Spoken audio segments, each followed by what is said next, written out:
बंगाल चुनाव में ये नरेंद्र मोदी का फाइनल शो है।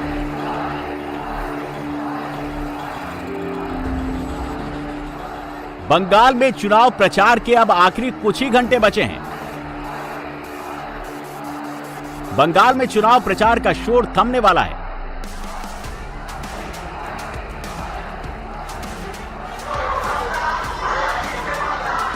शोर थमने से पहले बंगाल में हाई डेसिबल का प्रचार हुआ।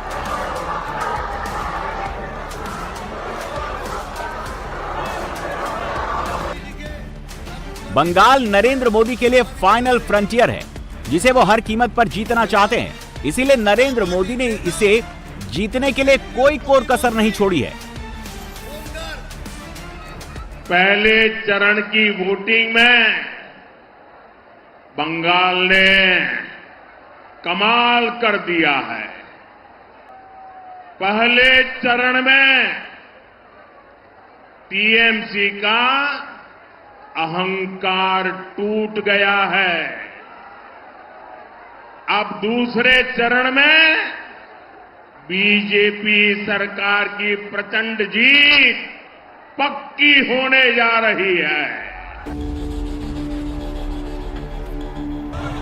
ममता बनर्जी के लिए बंगाल में ही उनकी पूरी सियासी पूंजी है। बंगाल की सत्ता बचेगी तभी ममता की सियासत बचेगी। ममता हर कीमत पर उसे डिफेंड करने में लगी हुई हैं। बीजेपी क्यों इतना फोर्सफुली कर रहा है?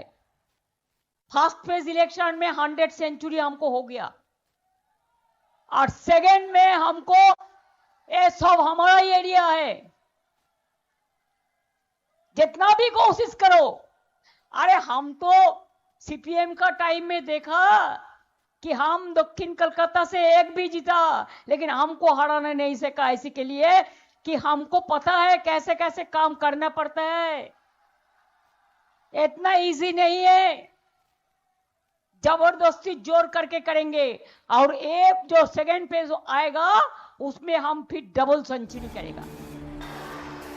अमित शाह पिछले 15 दिन से पूरे बंगाल को मथनी की तरह मथ रहे हैं। अमित शाह इस मंथन से बीजेपी के लिए सत्ता का अमृत निकालना चाहते हैं। जय जय श्री राम। मैं तेहट्टा के मंच पर से गुंडों को कहकर जाता हूं, कान खोलकर सुन लो। 29 तारीख को तेहट्टा वालों को अगर परेशान किया तो 5 तारीख को उल्टा लटका कर सीधा करने का काम करें।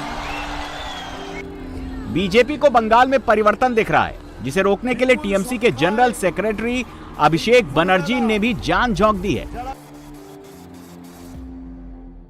প্রথম দফায় ভোট হয়েছে গত পরশুদিন। তৃণমূল সেঞ্চুরি পার করে দিয়েছে। 29 তারিখ ডবল সেঞ্চুরি পার হবে, আর সংখ্যা কোথায় গিয়ে থামবে আমি নিজেও জানি না। राहुल गांधी थोड़ी देर से बंगाल पहुंचे। बंगाल चुनाव में कांग्रेस के लिए वैसे भी कोई स्टेक नहीं है। कांग्रेस के लिए नो स्टेक वाले चुनाव में राहुल ने इंडिया अलायंस को ही दांव पर लगा दिया। राहुल बंगाल में मोदी पर नहीं बल्कि दीदी पर अटैक कर रहे हैं। कांग्रेस के एक कार्यकर्ता देवदीप चटर्जी की हत्या को राहुल गांधी ने टीएमसी का गुंडा राज करार दिया। राहुल के इस पोस्ट की भाषा वैसी ही है जो भाषा बीजेपी की रहती है। नरेंद्र मोदी जी भ्रष्टाचार करते हैं तो ममता जी भी उनसे कम नहीं है। बंगाल में किसी को रोजगार चाहिए तो फिर कोई ना कोई रिश्तेदारी टीएमसी में होनी पड़ेगी, नहीं तो नहीं मिलने वाला। वो पूरा का पूरा काम टीएमसी के गुंडों के लिए, टीएमसी के लोगों के लिए करती हैं और जनता को कोई भी मदद नहीं करती। यहां बंगाल चुनाव के फाइनल राउंड के वोट 29 को पड़ेंगे। नतीजा 4 मई को आएगा। उससे पहले ही बंगाल बहुत कुछ कर रहा है। बंगाल से आ रही एक एक आवाज को हमने बहुत ध्यान से सुना। महिला, मतुआ, मुसलमान और बंगाली भद्रलोक क्या चाहता है, ग्राउंड जीरो से पूरी बात हम आपको बताएंगे। मगर उससे पहले चुनाव प्रचार के आखिरी संडे को आखिरी रैली में मोदी जी ने जो कहा उसे वॉल्यूम बढ़ाकर सुन लीजिए।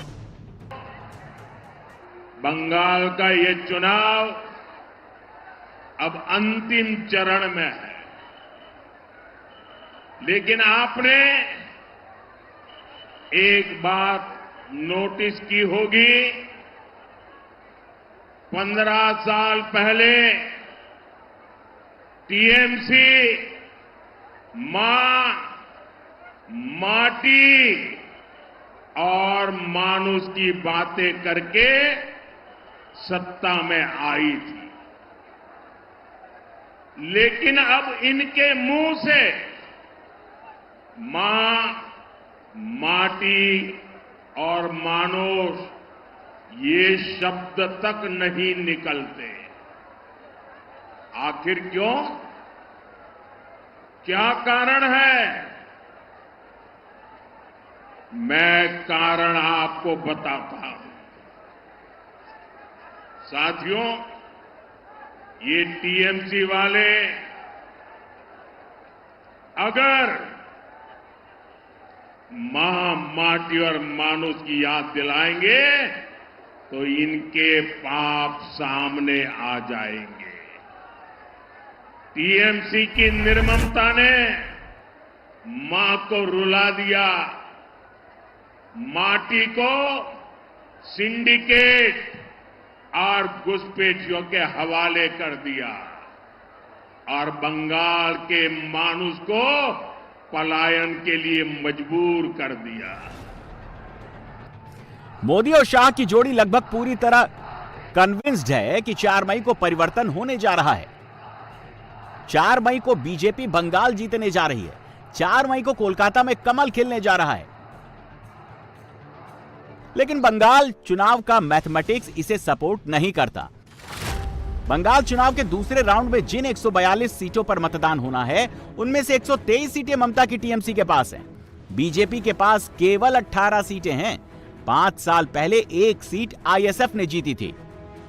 बंगाल चुनाव का दूसरा राउंड ममता के लिए आसान कहा जा रहा है, मोदी के लिए मुश्किल बताया जा रहा है। नंबर इसे सपोर्ट करते हैं।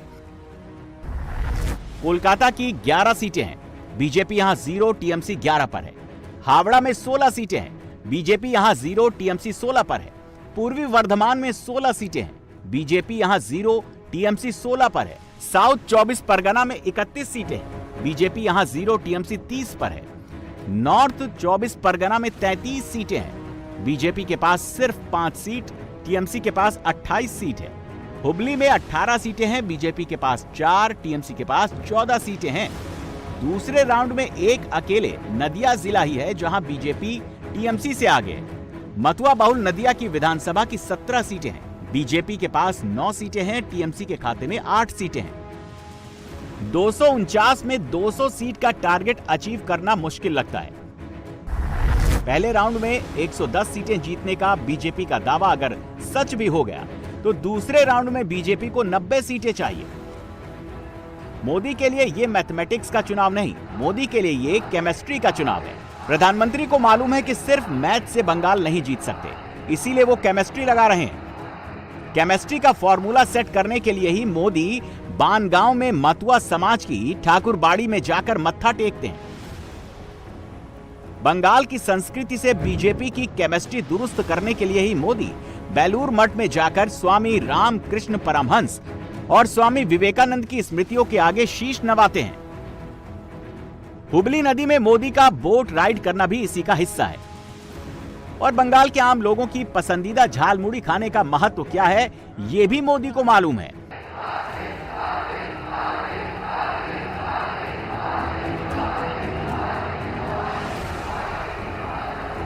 बंगाल चुनाव में नरेंद्र मोदी ने बंगाली हिंदू समाज के हर एस्पेक्ट को टच किया है।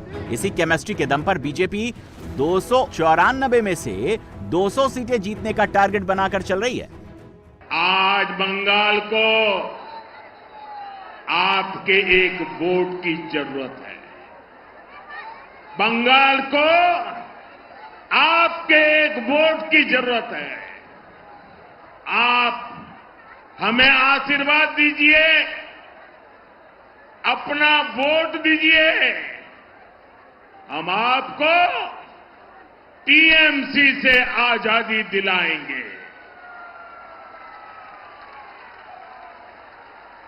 आजादी टीएमसी के महाजंगल राज से, आजादी टीएमसी के भय से, आजादी टीएमसी के भ्रष्टाचार से, आजादी बेटियों पर अत्याचार से, आजादी बेकारी और बेरोजगारी से, आजादी लूटती भर्ती परीक्षा से, आजादी घुसपैठियों के कब्जे से, आजादी दंगाइयों और मस्तानों से।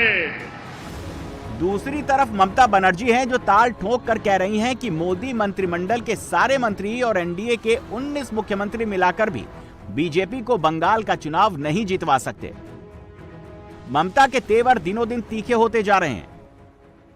এত লোকের নাম কেটেও লজ্জা নেই, এত লোকের নাম কেটেও লজ্জা নেই, তার উপরেও বলছে স্লো ভোটিং করো। 2000 ভোট দেওয়ার পর ইভিএম মেশিন খারাপ করে দিচ্ছে, আর যদি আপনি এটাকে চালু করে রাখেন সেখানে বিজেপির চিপ ঢুকিয়ে দিচ্ছে।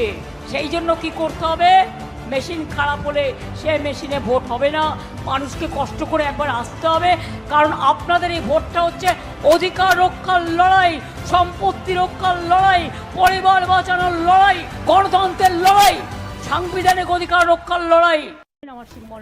ममता बनर्जी अपने चुनाव क्षेत्र भवानीपुर में कल अपना भाषण बीच में छोड़कर चली गई थी। 15 साल में ऐसा पहली बार हुआ है। आदमी नहीं था, कुर्सी था, जनता नहीं थी। कुर्सी था, स्टेज था, एलईडी लाइट था, 500 पुलिस था, 50 पत्रकार था, कैमरा था, जनता नहीं था, इसलिए भागी।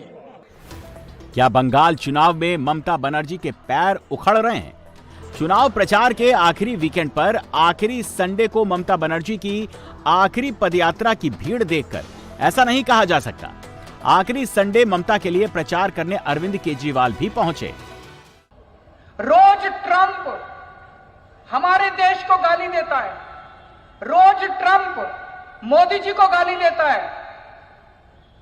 मोदी जी की हिम्मत नहीं है कि ट्रंप के खिलाफ एक शब्द बोल दें। मोदी जी की हिम्मत नहीं है ट्रंप के खिलाफ एक शब्द बोल। इतना कायर प्रधानमंत्री 75 साल में हमारे देश में कभी नहीं आया जितने कायर मोदी जी हैं, कभी नहीं आया। मोदी को कायर कह देना, वोटिंग से पहले प्रधानमंत्री को गाली दे देना, केजरीवाल ने वो कर दिया जो बीजेपी के वोट को और बढ़ा सकता है।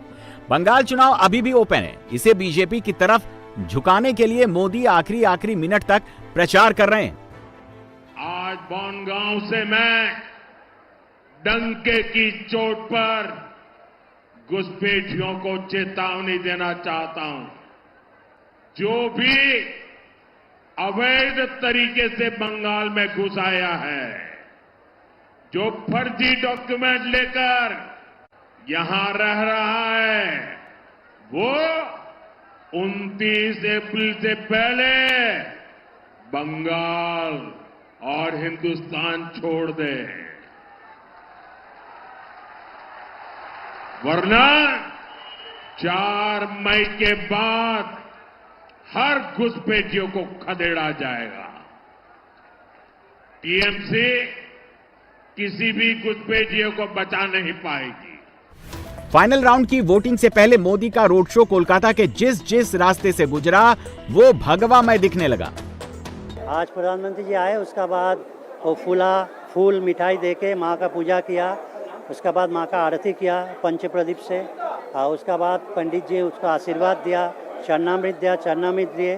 फिर वो गया शिव जी का मंदिर में, वहाँ पर खुद वो माला चढ़ाया शिव जी को। उसका बाद पंडित जी उसका आशीर्वाद दिया, शिव जी का चरणामृत दिया। उसका बाद हम लोग एक तो छोटा सा गिफ्ट उनको दिया, माँ का फोटो हम लोग का तरफ से वो लिया, वो ग्रहण किया, फिर सबको प्रणाम करके वो निकल गया। बहुत खुश है, मंदिर कमेटी और मंदिर सेवायत का तरफ से हम लोग सब बहुत खुश है। ये पहले दफा कोई प्रधानमंत्री हम लोग का मंदिर में आया है। इसका पहले 31 दिसंबर 2025 में अमित शाह जी आया था, तो हम लोग कभी नहीं सोचा ये प्रधानमंत्री आएंगे। अच्छा तो बहुत महसूस अच्छा हुआ, टीवी में देखते हैं, डायरेक्ट देखे हैं देश का प्रधानमंत्री, अच्छा तो बहुत लगा। ये वाला मिठाई लिए हैं, हाँ 200 रुपये का पेड़ा लिए हैं, धूपकड़ी लिया, मैंने धूपकड़ी तो पेड़ा मिलेगा 200 रुपये का हुआ और पैसा भी दे दिया है और उन्हें मतलब गंगा पानी दिया, हाथ धोआ, फिर मंदिर में गए। फाइनल राउंड में मोदी और ममता के बीच 3 M की लड़ाई है। पहला M यानी मतुआ, दूसरा M यानी महिला, तीसरा M यानी मुसलमान। नादिया नॉर्थ 24 परगना और साउथ 24 परगना, इन 3 जिलों में विधानसभा की 30 सीटें मतुआ बहुल है। यहाँ मतुआ नाम शूद्र समुदाय के वोटर जाति और हार डिसाइड करते हैं।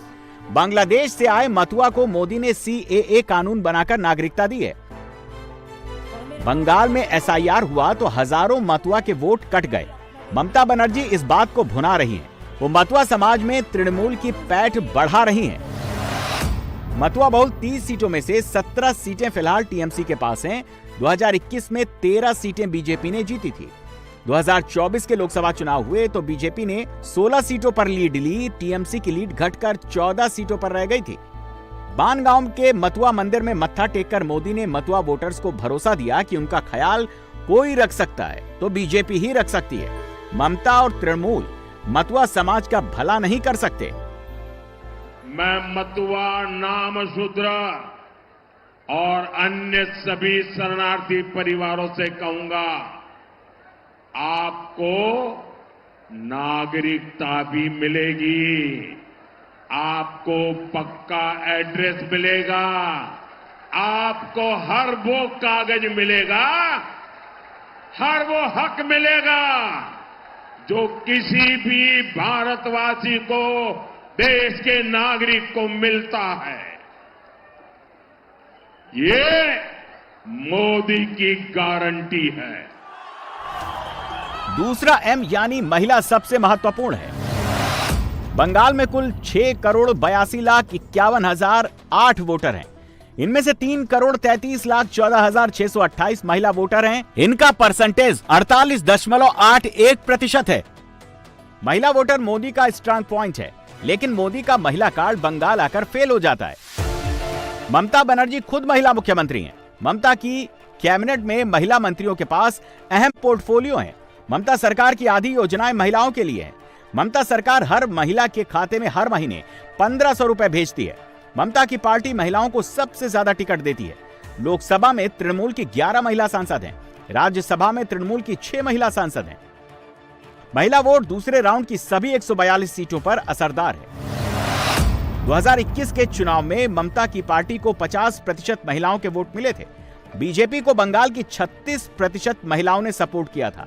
ये समीकरण पलटने के लिए मोदी को 14% महिला वोट का स्विंग कराना पड़ेगा। क्या यह संभव है? यह हमने कोलकाता की महिला वोटर से पूछा। अब की बार के चुनाव में किस विषय पे वोट दे रहे हैं? महिलाएं क्या सोच रही हैं? सरकार बरकरार बदल रही है, ममता बेहतर कि मोदी बेहतर? मोदी। सवाल ये है कि महिला क्या सोच रही है इस चुनाव में? हम तो सोच रहे हैं बीजेपी जीतेंगे। हाँ, ये सोच रहा है। ये सोच रहे हैं? हाँ। किस बात पे आपको लग रहा है कि ये बदलाव होगा? इस बात पे ये तो 5 साल तो हम तृणमूल का काज देखा है ना, इसलिए सोचा है बीजेपी आएंगे तो कुछ अच्छा काम होगा। अच्छा काम। हाँ। तो महिला ममता की बहुत सपोर्टर मानी जाती थी, क्या वो बदल रहा है माहौल? हाँ, बदल होगा। महिला क्या सोच के वोट दे रही है? क्या ये चुनाव महिलाओं के लिए पहली बार से कुछ अलग है? हाँ, अलग तो होगा ही। हाँ। क्या लग रहा है?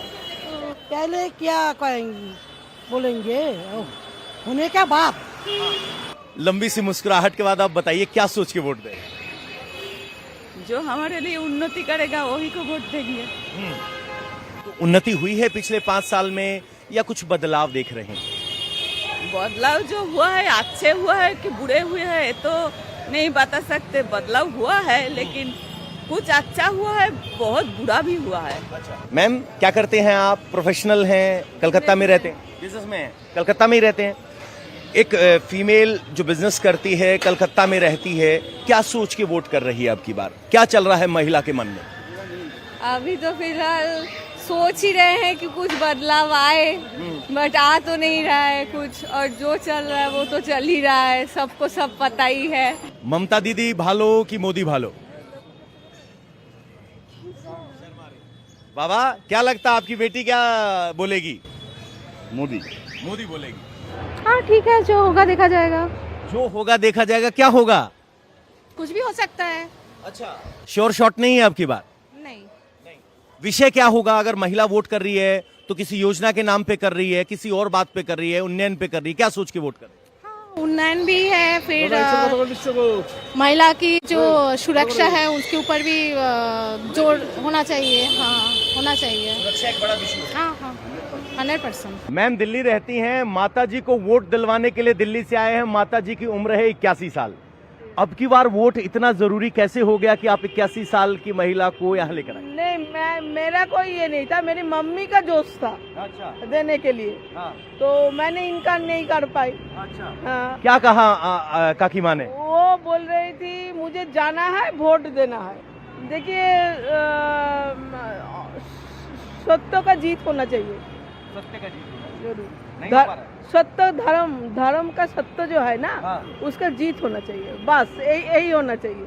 बहुत बड़ी बात कह दी, धर्म के सत्य की जीत होनी चाहिए। अब बात तीसरे अहम यानी मुसलमान की। दूसरे फेज की 59 सीटें ऐसी हैं जहां मुसलमान 25% या उससे अधिक है। 59 मुस्लिम बहुल सीटों में से 58 सीटें टीएमसी के पास है। 2021 में केवल एक सीट आईएसएफ ने जीती थी। मुस्लिम सीटों के मैथमेटिक्स से साफ है कि यहां ममता के वोट बैंक की तोड़ बीजेपी के पास नहीं है। बीजेपी की एक ही कोशिश है, मुस्लिम पोलराइजेशन का काउंटर करने के लिए हिंदू पोलराइजेशन करो और हिंदू वोट को बंटने मत दो। मोदी जी ने 550 साल के बाद यहां पर राम मंदिर बनाया और ये ममता दीदी अपने चेले चपाटे हुमायूं कबीर से बाबरी मस्जिद बनवाना चाहती है। ममता दीदी कान खोलकर सुन लो, बंगाल भारत की भूमि में है। जब तक एक भी भाजपा का कार्यकर्ता जिंदा है, हम बाबरी मस्जिद नहीं बनने देंगे, नहीं। ममता की दिक्कत यह है कि इन्हीं मुस्लिम बहुल सीटों पर लेफ्ट भी जोर लगा रहा है। राहुल गांधी भी ममता के खिलाफ प्रचार कर रहे हैं। राहुल गांधी जब टीएमसी के राज को गुंडा राज कहते हैं तो कांग्रेस को फायदा हो या ना हो, टीएमसी को घाटा जरूर होता है। वोट बंटने का फायदा बीजेपी को मिलता है। राहुल गांधी एक फेलियर, भाजपा उसको पप्पू कहते हैं ना, ठीक कहते हैं, क्योंकि जिस स्टेट्स में उनका रेस्पॉन्सिबिलिटी था, हरियाणा, दिल्ली, बिहार, महाराष्ट्र, वो रोक नहीं सका भाजपा को, हार गए। और यहाँ पर दीदी रोक रहे हैं, वो वोट काट के भाजपा को एडवांटेज देने के लिए यहाँ पर घूम रहे हैं। वो तो गद्दारी कर रहे हैं, लेकिन नेशनल पॉलिटिक्स में हम लोग गद्दारी नहीं करता है। वो भाजपा, हम लोग उसको रेस्पेक्ट करता हूँ, भाजपा उसको पप्पू बोलता है और वो एस्टेब्लिश कर रहा है। बंगाल चुनाव के फर्स्ट राउंड की सीटों पर हुमायूं कबीर का भी स्टेक था, ओवैसी की पार्टी का भी स्टेक था, लेकिन सेकंड राउंड की मुस्लिम सीटों पर ममता के साथ लेफ्ट और कांग्रेस ही थोड़े असरदार हैं। बीजेपी के लिए विन विन सिचुएशन ये है कि लेफ्ट और कांग्रेस मुस्लिम वोट डिवाइड करे, हिंदू वोट को इकट्ठा करके बीजेपी जीत जाए। मोदी को, अमित शाह को, ममता को, राहुल गांधी को, सबको देख सुन लेने के बाद बंगाल का वोटर अपना मन बना चुका है कि 29 तारीख को वोट किसे देना है। अब किसी के मन में कोई कंफ्यूजन नहीं बचा है। 4 मई को क्या होगा, बंगाल डिसाइड